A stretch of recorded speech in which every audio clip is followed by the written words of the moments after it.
Edição especial, apenas em áudio, do Evangelho em 3 minutos. Pregação de 40 minutos com Mário Persona. Existe um homem que é admirado por praticamente 3 religiões, 3 grandes grupos religiosos em todo o mundo, por judeus, cristãos e muçulmanos. E eu queria falar um pouco sobre esse homem, Abraão. Abraão é considerado um grande profeta. Os judeus o chamam de pai Abraão, o patriarca, de onde vieram depois Jacó também, Isaac e todas as tribos de Israel. E também os muçulmanos consideram ele um grande profeta.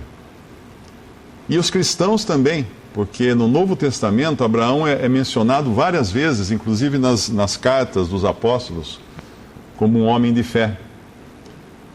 E o que tem esse homem de tão especial para ser assim, tão conhecido e tão admirado por tantas pessoas? O que tinha Abraão de especial? Hoje as pessoas são admiradas basicamente pela sua riqueza, pela sua influência e pelo seu poder. Os homens, os grandes homens, você encontra homens ricos, muito ricos, que quando eles abrem a boca todo mundo para escutar o que eles vão falar. Quando eles tomam uma decisão, a decisão deles pode afetar a vida das pessoas, o emprego das pessoas, às vezes até a política de um país é afetada por esses homens ricos, com muito dinheiro. Nós temos homens influentes no mundo, seja no mundo de negócios, também no mundo religioso. Tem homens influentes no mundo religioso, que tem grande influência sobre as massas, sobre os povos. Homens influentes na política, homens influentes, homens e mulheres também, influentes nas artes. Nós vemos artistas de cinema, de TV, quando eles falam alguma coisa, milhares de pessoas obedecem o que eles falam, porque são admirados, eles têm grande influência, são formadores de opinião. E existem também pessoas que têm grande poder. Nos últimos dias nós vimos um homem que tinha um artigo na CNN essa semana, uma jornalista, dizendo que ele venceu. Ele ganhou. Que homem é esse? Um coreano, um norte-coreano, o líder da Coreia do Norte, um país minúsculo, que colocou de joelhos várias nações só com ameaças. E como todos sabem que eles têm poder atômico, poderio atômico, ele conseguiu, só na conversa, deixar em alerta, movimentar exércitos, movimentar grandes países. E essa jornalista falava que ele venceu e que o exemplo dele será seguido por muitos tiranos em busca de poderio militar através do poder nuclear. Então nós vemos homens que são poderosos, ou por causa da sua riqueza, ou por causa da sua influência, e por causa do seu poder. E Abraão? Terá sido Abraão um homem rico? Sim, Abraão era um homem muito rico. Existe uma passagem na Bíblia que diz que Abrão era muito rico em gado, em prata e em ouro. Isso está em Gênesis 13:2. Muito rico, Abrão. Mas será que ele era influente? Sim, Abraão era muito influente. Num momento quando os fariseus estão rechaçando as afirmações do Senhor Jesus nos evangelhos, tem um momento em que eles dizem assim: és tu maior do que o nosso pai Abraão? Porque para eles não havia ninguém maior do que Abraão, nenhum homem mais influente do que Abraão. É claro que eles tinham Moisés, que deu a lei a eles, mas Abraão era o que vinha, era a base de tudo. E tanto é que uma das histórias que o Senhor Jesus conta, um caso, né, verídico, porque tem nomes, é a história do rico e de Lázaro.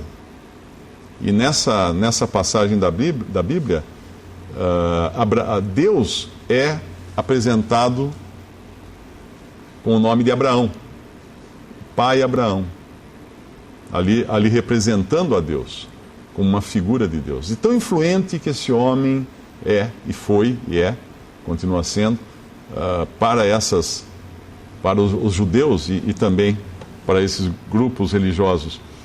Mas Abraão tinha poder militar, e é interessante isso, porque, como nós vimos esses dias, um homem com um exército minúsculo, num país minúsculo, um dos países mais pobres do mundo, esse homem minúsculo também conseguiu colocar em alerta nações poderosas. E Abraão era um homem pequeno em relação aos poderes da sua época. Mas tem uma passagem que fala que quando houve Ló, o sobrinho de Abraão, foi sequestrado, Abraão juntou então os seus criados, armou os seus criados, nascidos em sua casa, 318 homens. O que é um exército de 318? Não é nada. Quem ele combateu com esses 318? 4 reis. E colocou todo mundo a correr. Então, de alguma forma, esse homem tinha poder também estratégico. Hoje nós sabemos que as guerras, que antigamente dependiam de grandes exércitos, hoje não precisa nem ter grandes exércitos. 11 pessoas, 11 ou 12 pessoas explodiram prédios nos Estados Unidos, criaram toda uma crise mundial, jogando aviões contra alvos, aviões que nem eram militares, nem eram bombas. Hoje o terrorismo é um poder tremendo, enorme. O próprio Estado de Israel que existe hoje é um Estado fundado com base em terrorismo. Eles foram, os líderes de Israel hoje foram terroristas no passado, e eles conquistaram então o seu espaço ali na terra de Israel. Então, Abraão tinha assim riqueza, Abraão tinha assim influência, Abraão tinha assim poder. Mas é por isso que ele é admirado? É por isso que ele é um homem que aparece tantas vezes nas Escrituras, na Bíblia? Não. Não. A marca que Abraão traz é que ele era um homem de fé. Isso tornava distinto esse homem, Abraão. A história dele é maravilhosa, é uma história muito bonita. Quem tiver tempo pode ler várias passagens, começando lá em Gênesis capítulo 11, tem várias passagens que vão contar diversos episódios, diferentes episódios na história de Abraão, mas tudo começa um dia em que Abraão vivia numa cidade chamada Ur, de um povo chamado Caldeu, uma das cidades mais evoluídas da época, um dos povos mais evoluídos da época, da antiguidade. Até hoje é admirada, é estudada toda a civilização dos caldeus como uma grande civilização. Cada vez eles descobrem mais ruínas e mais coisas escondidas, mais escritos em aqueles tabletes de argila. E um dia Deus chamou Abraão para fora de Ur. Ele falou: sai da tua terra e da tua parentela e vai para a terra que eu vou te mostrar. Bom, até aí tudo bem, né? Se eu chegar para alguém aqui e falar assim: olha, está tendo uma grande oportunidade agora no Rio de Janeiro de negócio, sai daqui de Limeira e vai para o Rio de Janeiro, que lá está tendo uma grande oportunidade de negócio. Aí você vai, pega os jornais e fala assim: acenando, com a Copa aí, estão vindo grandes empresas, vai ter muito negócio no Rio de Janeiro, eu vou para o Rio de Janeiro. Ou vai para o país tal, porque lá agora é oportunidade, ou vai para tal país, porque lá os investimentos dão mais rendimentos, então você vai.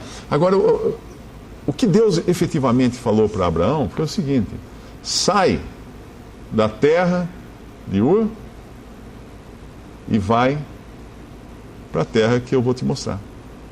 Ou seja, Deus não deu um destino para Abraão. É como falar para vocês: olha, se prepare, saia de Limeira e vá então, que vai ter grandes negócios lá. Mas lá onde, Mário? Lá. Mas lá onde? Não, vai, primeiro põe a mudança no caminhão e sai na estrada. Quando você estiver na estrada, eu ligo para você que vai... Imagina que eu vou pôr uma mudança no caminhão, sair na estrada, você vai ligar para mim depois para dizer onde é? De jeito nenhum. Mas Abraão fez isso. E por isso ele é o homem de fé. Ele é o homem considerado de fé. Lá, essa passagem, a gente pode até abrir, está em Hebreus, capítulo 11. Na verdade, a história de Abraão está lá no Antigo Testamento, né? Mas no capítulo 11 de Hebreus, tem uma menção feita a vários homens e mulheres de fé, e Abraão é um deles. Capítulo 11 de Hebreus, versículo 8. Pela fé, Abraão, sendo chamado, obedeceu, indo para um lugar que havia de receber por herança, e saiu, sem saber para onde ia. Saiu, sem saber para onde ia. Muitas pessoas falam em fé, uma palavra muito usada hoje. Você precisa ter fé, que vai dar certo. Confie em si mesmo, siga seu coração. Tem um monte que são duas grandes bobagens, né? Falar para confiar em si mesmo. Imagina se eu vou confiar nessa ruína. Como que eu vou confiar em mim mesmo? Siga o seu coração. Seguir o meu coração já me traçou destinos que, se eu tivesse ido, eu quebrava a cara. Abraão sai com um comando dado por Deus. Para ir onde mesmo? Onde é o endereço que ele vai? Sem saber para onde ia. Sem saber para onde ia. Pela fé, no versículo 9, habitou na terra da promessa. Fé, existe uma definição na Bíblia. Fé é a certeza. Fé é o firme fundamento. No versículo 1 do mesmo capítulo.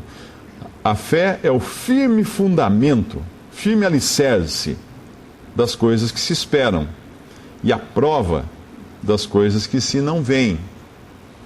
Normalmente, em ciência, a prova vem pelo visível, a prova vem pelo que é experimentado, a prova vem pela experiência, pela comprovação de uma teoria. Aí você tem.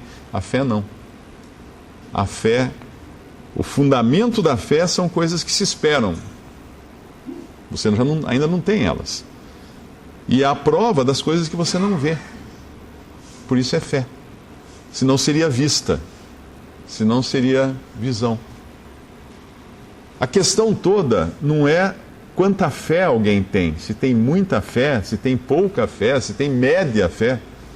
A questão toda está onde eu coloco minha fé. Onde eu coloco essa esperança e essa confiança. Eu posso ter fé nessa parede. É uma grande parede e ela é pintada. Vou ter fé nessa parede. Mas o que a minha fé numa parede vai me ajudar? O que a parede pode fazer por mim? Ah, mas eu tenho uma imagem lá em casa de santo fulano. Eu tenho grande fé naquela imagem. É?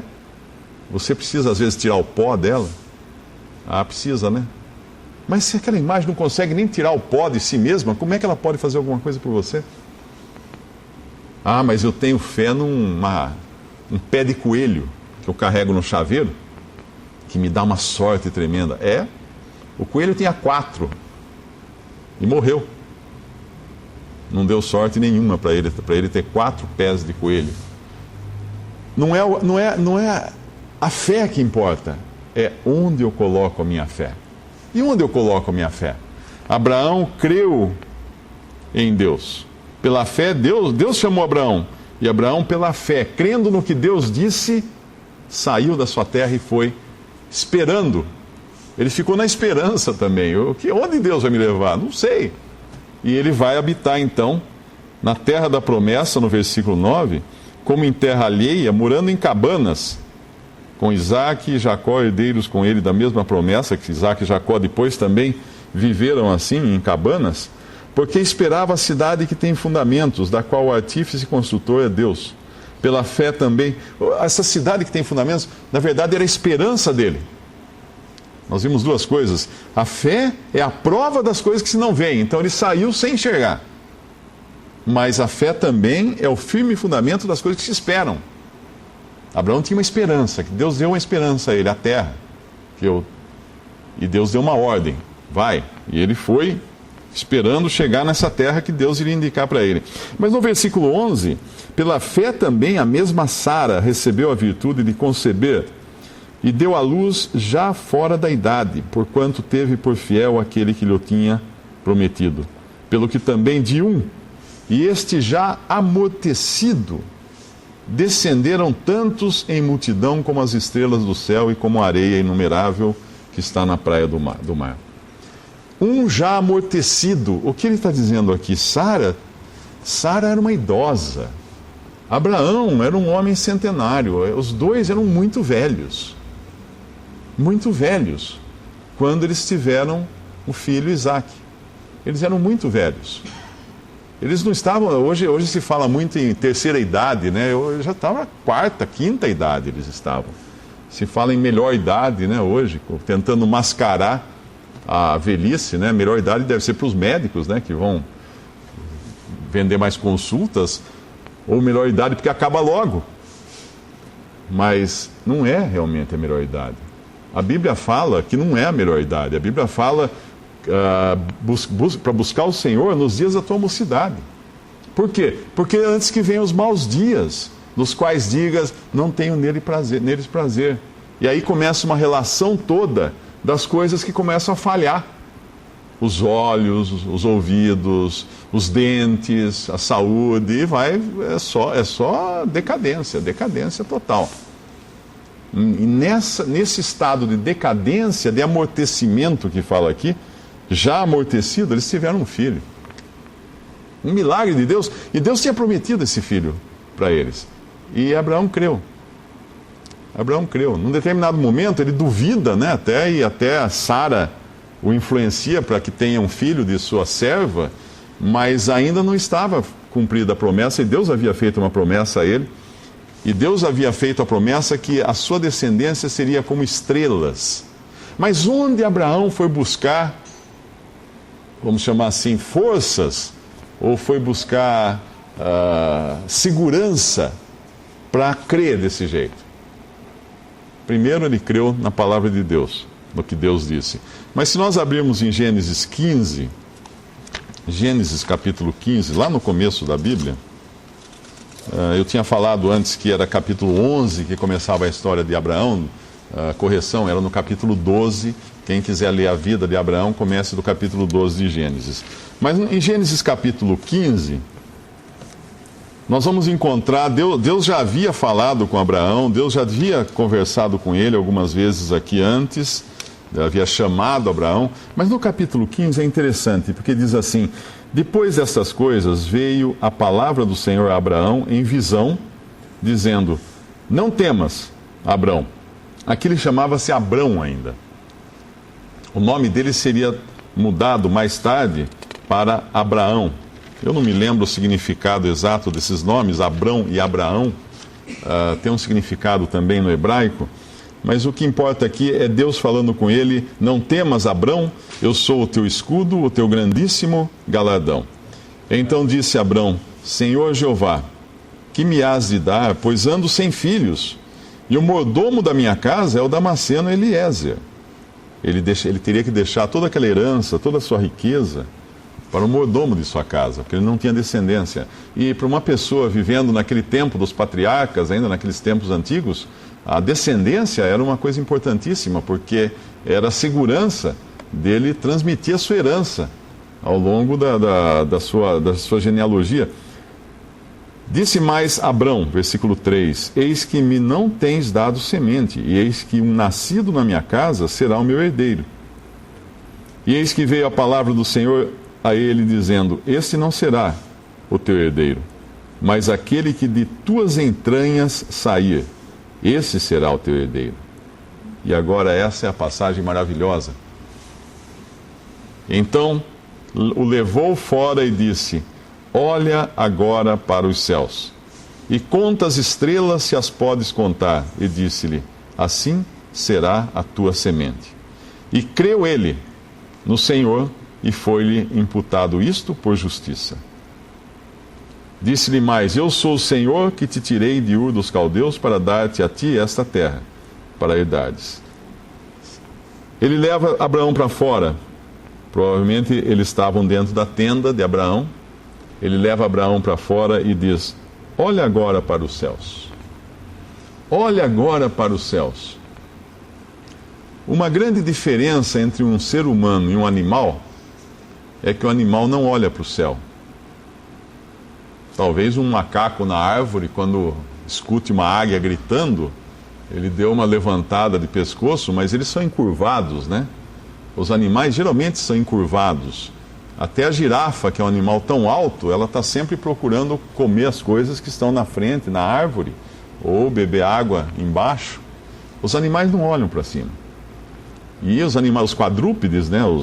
A vaca, o boi, o cavalo, eles estão sempre pastando, olhando para o capim. O negócio deles é aqui, agora, é o chão.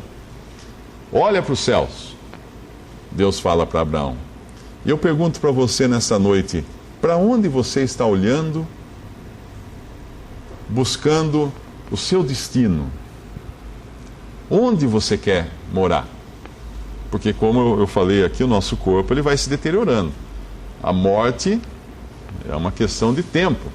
Nenhum de nós fica aqui para semente, né? Nenhum de nós encontrou a fonte da juventude para viver agora permanentemente aqui nesse mundo. Então, todos nós temos data de validade, né? Cada um é que nem remédio. Você compra, você vai olhar depressa a data de validade e fala, nossa, tem que tomar logo. Qualquer produto hoje tem uma data de validade. Uns têm mais, outros têm menos.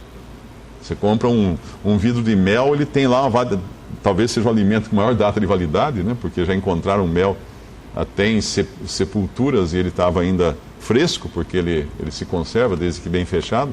Mas você tem coisas, leite, você compra, abriu o leite e tem que tomar logo, porque ele vai talhar. Nós talhamos, nós temos data de validade. Qual é a sua data de validade? Quanto da sua data de validade você já consumiu? Nenhum de nós sabe, né? Nenhum de nós sabe. Qualquer pessoa, eu me lembro de uma pessoa, um amigo do meu pai, ele sempre contava essa história, que era um homem muito saudável, muito forte, muito rico também.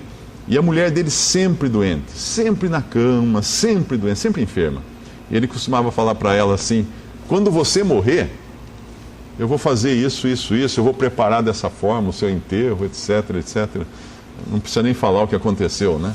Ele foi e ela ficou aí muitos anos na cama, bem depois dele que ela morreu. Qual é a sua data de validade? Porque e o que acontece depois que você vence a data de validade? Um remédio ou um alimento vencido a data de validade, ele é descartado. O grande problema é que nós também temos esse corpo descartado na sepultura, né? Vai ser enterrado, mas nós não somos apenas um corpo. Nós somos corpo, alma e espírito. Nós somos um ser tripartido. O nosso corpo é essa parte visível. A nossa alma é onde habitam os nossos sentimentos. Um cachorro tem alma também, porque ele sente, ele fica triste, ele fica contente, ele balança o rabo quando vê o dono. Então ele também tem alma. Mas algo que nos distingue de todos os seres é que nós temos um espírito. E é esse espírito que Deus deu para, inclusive, termos a capacidade de ter comunhão com Deus, de termos ligação com Deus através do nosso espírito. E nós somos seres tripartidos. Até na música, né? Você encontra a música, ela nos afeta de 3 maneiras diferentes. Quando nós tocamos ou cantamos uma música muito ritmada, ela afeta muito o corpo. A parte mais baixa da música, vamos dizer assim, menos nobre da música, é o seu ritmo, é a sua cadência. Você entra num lugar, está tocando um batuque, daqui a pouco você está balançando o corpo todo sem perceber. Você entra no ritmo, porque o nosso corpo tem essa capacidade de entrar no ritmo. Mas aí vem a melodia, aí entra um violino, entra uma guitarra, entra um som bonito, harmonioso, você é tocado nas suas emoções, isso é a alma que está sendo tocada. E então vem as palavras, e aí você é tocado pelas palavras, e você é tocado naquela parte mais alta do seu ser, que é o seu espírito, porque animais não são tocados por palavras cantadas numa música. Eu nunca vi um cão emocionado de escutar eu cantar uma música. Você não vai ver uma coisa dessa, mas o ser humano se emociona com a canção, com a melodia, balança o corpo com o ritmo e a parte inteligente dele. A parte inteligente, a parte que realmente Deus colocou no homem, que faz toda a diferença, que é o espírito, é atingida então pelas palavras. Então nós somos esse ser tão complexo, mas o seu corpo, quando morre, vai para a sepultura, seus sentimentos permanecerão junto com o seu espírito, e o seu espírito vai para quem? Vai para Deus. Volta para Deus. Ah, então tá bom, então eu vou para Deus. Não, não é assim tão fácil. Não é assim tão simples. Por causa do pecado que entrou na humanidade, hoje nós nascemos réus. Nós somos pecadores. E por sermos pecadores, nós não podemos ter a comunhão com Deus. Deus, que é um justo Deus, um justo juiz, tem que julgar o pecado. Nós esperamos que na sociedade um bom juiz julgue os crimes que acontecem por aí, os erros que os homens praticam, as coisas que cometem de ilegalidades. Então nós queremos também que Deus seja justo, e Deus é efetivamente justo. Só que a justiça de Deus é inalcançável, inatingível por qualquer homem. Nenhum homem é capaz de viver uma vida agradável a Deus 100%. Só um homem foi capaz de fazer isso. Por que ele foi capaz? Porque ele era Deus e homem. Jesus Cristo, Filho de Deus, veio ao mundo, viveu aqui, ele já existia antes, porque ele era Deus, se tornou homem e caminhou aqui como um homem até o sucesso da sua caminhada? Não. Até ser colocado numa cruz, pregado numa cruz por nós, suas criaturas. Isso foi o que o ser humano fez com o Filho de Deus. Quando nós abrimos o jornal e nos espantamos com tanta crueldade, com tantos crimes, tantas coisas medonhas. Que crime medonho nós fizemos, nós cometemos? Pegar o Filho de Deus e pregar numa cruz. Esse foi um crime mais medonho que o homem poderia cometer. Ah, mas eu não estava lá. Não estava por força das circunstâncias. Se estivesse, estaria lá bradando: crucifica-o, crucifica-o. Solta Barrabás, crucifica esse. Assim somos nós. Assim somos nós. As pessoas que nós vemos, às vezes, nas páginas dos jornais, que cometeram atrocidades, coisas horríveis, muitos são bandidos profissionais, mas um dia ele não era. Um dia era uma criança bonitinha, brincando, correndo, jogando bola. E se tornaram bandido como? Ah, o meio que estragou eles. O meio? Quantos crimes nós vemos na alta sociedade? Quantos crimes nós vemos de pessoas com curso superior? Quantas coisas que praticam homens? Qualquer um de nós é capaz, porque nós temos o pecado dentro de nós. Se nós já pensamos em praticar algum crime, se nós já pensamos em praticar algum pecado, nós somos capazes de levar a efeito isso. E considerando que o próprio pensamento já é para Deus pecado, porque Deus também lê os nossos pensamentos, estamos perdidos. Somos pecadores perdidos e condenados à perdição. Não há um que poderá sair dessa terra e chegar na presença de Deus e alegar que andou aqui em justiça perfeita, em obediência perfeita a Deus, que nunca praticou um mal, nunca teve um pensamento mal. Alguém aqui nessa sala nunca teve um pensamento mal? Alguém aqui nunca mentiu? Alguém aqui nunca praticou alguma coisa de que teve que se arrepender depois? Todos nós, né? Todos nós. E cada coisa que nós praticamos, Deus tem registrada. Deus tem registrada. Se nós registramos a nossa contabilidade, nós registramos, fazemos diários, nós registramos o nosso dia a dia no Facebook, com fotos, com coisas, tem lá a linha do tempo, né? Agora tem a sua linha do tempo. Esta é a sua vida. Claro que você não publica ali seus podres, né? Só as coisas boas, bonitas, a foto que fez na Europa, nos monumentos, só isso que a gente publica ali. Mas e as coisas podres? Essas estão no Facebook de Deus. Deus grava todas as coisas nos livros. Deus tem tudo registrado. Nada escapa aos olhos e aos ouvidos de Deus. Então nós somos perdidos. Onde buscar o socorro? Conheça-te a ti mesmo. Essa é uma das máximas da sabedoria humana. Eu conheço a mim mesmo, e eu sou uma droga. Mas no seu interior, péssimo, horrível. Moisés, um outro servo de Deus, quando Deus o escolheu para ir até Faraó como um enviado a Faraó para libertar o povo hebreu que estava, o povo de Israel que estava escravizado no Egito. Deus deu 2 sinais para Moisés cumprir na presença de Faraó a princípio. Depois ele iria dar outros, que eram as pragas, né, que viriam caso Faraó não se arrependesse e não deixasse o povo sair. Mas os 2 sinais que Moisés teria que apresentar diante de Faraó como forma de convencer Faraó e dizer assim, olha, tá vendo? É Deus que está mandando. Um era que Moisés tinha uma vara, um bastão, e ele jogou no chão. Deus falou, joga a sua vara no chão. Ele jogou no chão, a vara se transformou numa serpente. Ele tinha que fazer esse sinal na frente de Faraó, e Faraó, obviamente impressionado com isso, poderia deixar o povo embora. Mas tinha um outro sinal. Deus fala para Moisés, enfia a tua mão no teu peito. Ele enfia a mão por dentro da veste, e quando ele tira a mão está leprosa. A mão está toda leprosa. Aí Deus fala, enfia novamente a mão, ele enfia novamente a mão e tira, ela está limpa. Deus falou, você vai fazer essas 2 coisas na frente de Faraó. Quando Moisés chega na frente de Faraó, o que Moisés faz? Ele efetivamente pega aquela vara, aquele bastão, joga no chão, se transforma em cobra. Mas daí os magos de Faraó, usando de poder satânico, provavelmente, também imitam. E a mão no peito, Moisés, como é? Não vai mostrar aquele outro sinal? Nós não gostamos de mostrar. Porque a lepra na Bíblia é um sinal do pecado. A lepra representa o pecado na Bíblia. E o que Deus estava mostrando para Moisés era o seguinte: dentro dele, ele era um pecador, ele estava podre, ele estava leproso. E obviamente ele não queria mostrar isso para ninguém. E nós mantemos as aparências, mas por dentro nós somos condenáveis. E onde buscar o recurso? Então, dentro de nós, não, esqueça. Ah, mas fora de nós, tem um pastor ali na esquina, ele faz milagres, ele faz coisas incríveis, ele vai me ajudar a ser salvo. É? Ele é igual. Não há um que não peque, a Bíblia fala. Não há um homem que não seja pecador. Então não tem recurso nem dentro nem fora. Se eu olhar para o chão, eu como um animal, para essa terra, em volta de mim, não vou encontrar, mas eu vou encontrar onde? Levanta os olhos. Olha para os céus, Deus disse para Abraão, e conta as estrelas, se as podes contar, é no céu.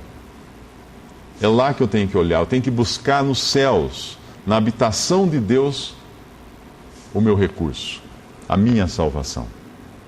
E Abraão levantou efetivamente os olhos. E Abraão creu em Deus, e isso lhe foi dado como justiça, lhe foi depositado em conta como justiça, reputado como justiça. Tem uma outra passagem na Bíblia onde Abraão também precisa levantar os olhos para enxergar. Porque pense assim, se nós levantarmos os olhos, o que pode vir sobre nós da parte de Deus? Juízo. Acabei de falar que nós somos pecadores. O que nós podemos esperar de Deus? O que um pecador pode esperar de Deus? Juízo, justiça. Deus condenando o pecado e o pecador, porque é pecador. Isso que nós podemos. Se eu tivesse que me encontrar com Deus agora, o que eu poderia esperar de Deus? Como um pecador? Olha, pergunte para o réu. Pergunte para um réu, um facínora qualquer. Escuta, vou levar você até o juízo. O que você pode esperar do juízo? Ih, cara, do juízo eu só vou esperar a condenação. Eu não vou mais sair da cadeia. Ele só pode esperar a condenação de um juiz.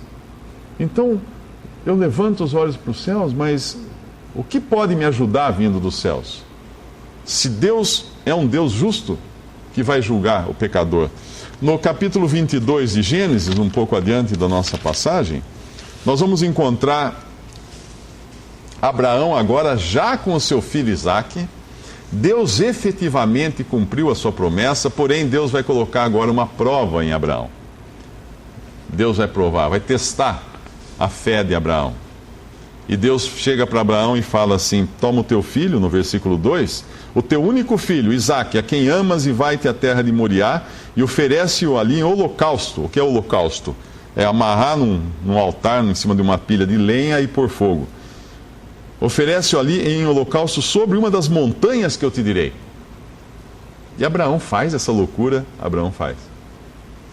Por que Abraão faz? No Novo Testamento nós descobrimos isso, tem uma passagem que diz que Abraão cria tanto em Deus que ele sabia que Deus era capaz de trazer seu filho de volta dos mortos. Isso é fé. O mesmo Deus que falou para ele, levanta os olhos, olha para o céu, eu vou te dar um filho. Eu vou te dar um filho, a sua descendência será como as estrelas do céu. O mesmo Deus que tinha prometido a ele e deu um filho, quando? Quando ele já não tinha nem condições de andar mais, ele era um homem velho, idoso. Esse mesmo Deus poderia muito bem trazer o seu filho de volta da morte. E assim Abraão obedece, mas tinha que ser numa das montanhas que eu te mostrar. Deus fala. Sobre uma das montanhas que eu te direi. Mais uma vez Abraão sai por fé, ele não sabe que montanha que é. Deus vai mostrar para ele quando ele chegar lá. E ele vai ele vai caminhando, ele leva o seu filho, ele leva 2 empregados, ele leva lenha para o holocausto, ele leva uma faca também para matar a vítima. E no terceiro dia, no versículo 4, ao terceiro dia levantou Abraão os seus olhos e viu o lugar de longe. Mais uma vez Abraão precisa levantar os olhos para ver o lugar de Deus, para ver a montanha que Deus havia escolhido para ele oferecer o sacrifício. E ali Abraão vai, amarra o seu filho sobre uma pilha de lenha e está a ponto de matar o seu filho com um punhal, quando Deus fala, quando o anjo do Senhor lhe brada, no versículo 11, Abraão, Abraão, e ele diz, eis-me aqui. Então disse, não estendas a tua mão sobre o moço e não lhe faças nada, porquanto agora sei que temes a Deus e não me negaste o teu filho, o teu único. Então levantou Abraão os seus olhos e olhou, e eis um carneiro atrás dele, travado pelas suas pontas no mato. E foi Abraão e tomou o carneiro, ofereceu em holocausto em lugar de seu filho.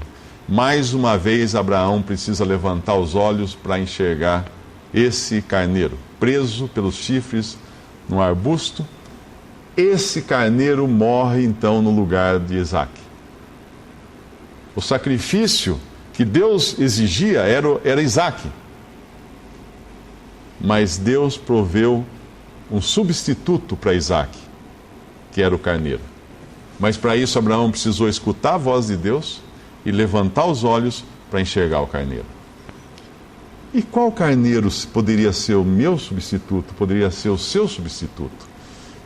Qual cordeiro que é chamado na Bíblia o Cordeiro de Deus?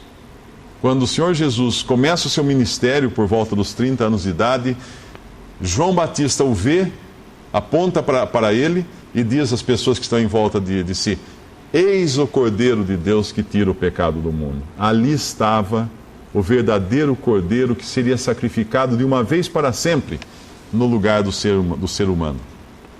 E houve um monte também. Mais uma vez um monte entra na história, na Bíblia, o Monte Calvário. Ali no Monte da Caveira, era o lugar onde eram executados os criminosos, você vai encontrar o relato de 3 cruzes. Uma delas está Jesus, o Salvador, morrendo na cruz, preso ali, pregado ali, julgado pelos homens, colocado, condenado à morte, porém, num determinado momento daquela cena terrível, já de muita dor, de muito sofrimento, nós lemos nos evangelhos que houve trevas por toda a terra. Trevas por toda a terra. Por quê? Porque naquele momento estava vindo do céu, o mesmo céu para onde Deus mandou Abraão olhar, estava vindo do céu não uma bênção, não uma libertação, não uma salvação para Jesus, porém o fogo do juízo de Deus. Deus julgou e condenou a Jesus na cruz do Calvário. Ali, naquelas 3 horas de trevas, ele recebeu sobre si o juízo por nossos pecados. Ele era ali o cordeiro preso no madeiro ali, não nos arbustos, mas no madeiro. Ele era ali o substituto para o homem pecador, para que todo aquele que cresce nele fosse salvo. Deus efetuou essa obra porque Deus viu que não havia salvação para nós. Não havia uma maneira de Deus nos salvar a não ser entregando um sacrifício substituto, como ele fez para salvar Isaac, efetivamente, naquela cena lá no Antigo Testamento, quando ele deu um carneiro para substituir a morte do filho de Abraão. Você talvez pergunte, mas e antes de Cristo? Não tinha um cordeiro, então? Não tinha um salvador? Tinha, era o mesmo. A cruz, ela é um marco da nossa história, da história da humanidade. Antes de Cristo, todas as pessoas que morreram, crendo que Deus ia prover uma solução para o seu pecado, e de uma certa forma, crendo então nesse cordeiro, nesse sacrifício, foram salvas. Depois de Cristo, todas as pessoas hoje que creem em Jesus como seu Salvador, aceitam pela fé o destino que Deus dá a elas. É como se Deus falasse, creia no meu filho, e eu vou levar você para o céu. Mas eu não vi a cruz, eu não vi Jesus, eu não tenho nada para ver. Por isso é fé. É por isso que chama fé, não chama vista. Todas as pessoas hoje que creem em Jesus como Salvador, creem em Jesus como substituto, que morreu por nossos pecados, para nós não sermos condenados no final, no juízo final. Cada um que crê nele tem assegurada por Deus a sua salvação. E esse seguro, onde está? Está aqui, nesse livro, a palavra de Deus. Deus falou para Abraão, Abraão creu em Deus. Deus falou para Abraão, você vai ter um filho, Abraão creu em Deus de novo. Deus falou para Abraão, vai lá sacrificar o seu filho. Abraão creu em Deus, outra vez. Abraão creu em Deus. Ele sempre cria em algo que ele não via, que ele não experimentava, que era até absurdo para a inteligência humana. Mas Abraão creu em Deus. E eu convido cada um agora aqui a crer, não a olhar para si mesmo, porque você vai ver só pecado. Vai ver só pecado. Vai olhar para si mesmo é o pior espetáculo que você vai encontrar. Você só vai enxergar podridão, pecado e falhas terríveis. A nossa história é uma história de falhas. Não olhar para si mesmo, não olhar para o seu redor, para as pessoas, para as religiões, para imagens, para pastores, padres, gurus, seja lá o que for, mas olhar para os céus. Olhar para os céus. Tem um Salmo 21 que fala assim, elevo meus olhos para os montes. De onde virá o meu socorro? Meu socorro vem de Deus. 121, o Salmo 121. Elevo meus olhos, podemos até abrir para a gente terminar com esse Salmo, que é um Salmo muito bonito. O Salmo 121 diz assim, elevo os meus olhos para os montes, de onde me virá o socorro? O meu socorro vem do Senhor, que fez o céu e a terra. Eleve os seus olhos para o céu e eleve os seus olhos para o monte onde foi sacrificado o Filho de Deus. O meu socorro vem do Senhor, que fez o céu e a terra. Não deixará vacilar o teu pé, aquele que te guarda não tosquenejará. Eis que não tosquenejará nem dormirá o guarda de Israel. O Senhor é quem te guarda. O Senhor é a tua sombra à tua direita. O sol não te molestará de dia, nem a lua de noite. O Senhor te guardará de todo mal. Ele guardará a tua alma. O Senhor guardará a tua entrada e a tua saída desde agora e para sempre. Onde você tem colocado a sua confiança? Guardará, guardará, guardará, guardará. É o que te guarda. O Senhor, o Senhor, o Senhor, o Senhor. Não tem outro aqui. Esse é o seu recurso. E hoje você pode levantar os seus olhos para o céu sem medo de receber o juízo, desde que você creia naquele que morreu sobre o Monte Calvário. Porque o Senhor vai guardar você de todo o mal, desde agora e para sempre.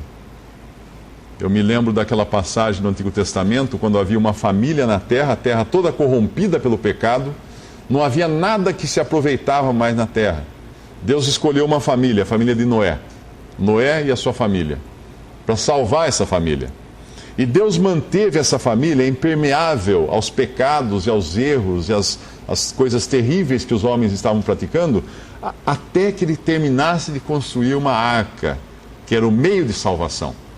Aí Deus colocou essa família entrou na arca, Deus fechou a porta da arca pelo lado de fora, Deus fechou a porta da arca, e aí Deus literalmente impermeabilizou aquela família contra o juízo que caiu sobre todo o mundo. Todos foram condenados. Todos os habitantes da terra morreram naquele juízo do dilúvio. Porém, uma família estava impermeável ao juízo dentro da arca. Deus quer impermeabilizar você contra o pecado.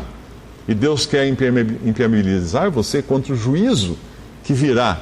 E virá, não tem jeito. Como eu falei, nós temos data de validade, nós vamos nos encontrar com Deus e depois virá o dia do juízo, caso você não tenha ainda resolvido a sua situação, crendo em Cristo como seu Salvador.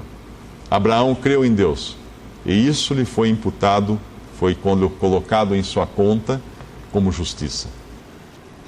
Podemos dar graças a Deus.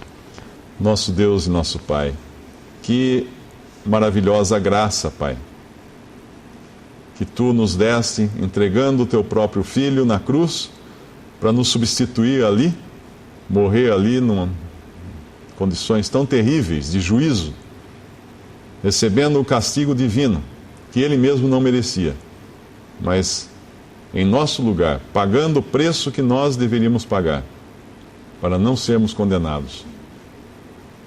Pai, eu Te peço agora, se porventura alguém aqui ainda não tem a certeza para si mesmo de que os seus pecados foram todos pagos na cruz, que possa crer nesse Salvador maravilhoso que é Jesus, possa levantar os olhos, não olhar para si mesmo ou ao redor, mas levantar os olhos para os céus, de onde vem o socorro, levantar os olhos para Cristo, confessar os seus pecados a Ele, crer nele, confiar nele para obter a salvação de graça. Se alguém está ainda tentando, Pai, por seus próprios esforços, fazendo muitas coisas, que Tu possas parar essa pessoa, para que olhe para Cristo, para que olhe para o céu e receba de graça a salvação perfeita e preciosa. Pai, nós pedimos por todos os que escutarem essa mensagem, para que também creiam no Salvador, que é Jesus, o Senhor, e tenham paz permanente, e a certeza dos seus pecados todos perdoados, e a certeza de um lugar na glória, nesse mesmo céu, onde está Cristo agora, ressuscitado, à destra de Deus Pai. Pedimos isso, Pai, confiando em Ti, confiando no poder do Teu Santo Espírito e na Tua Palavra, em nome de nosso Senhor e Salvador Jesus. Amém.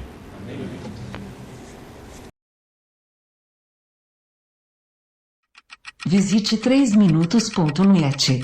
Dúvidas? Visite respondi.com.br.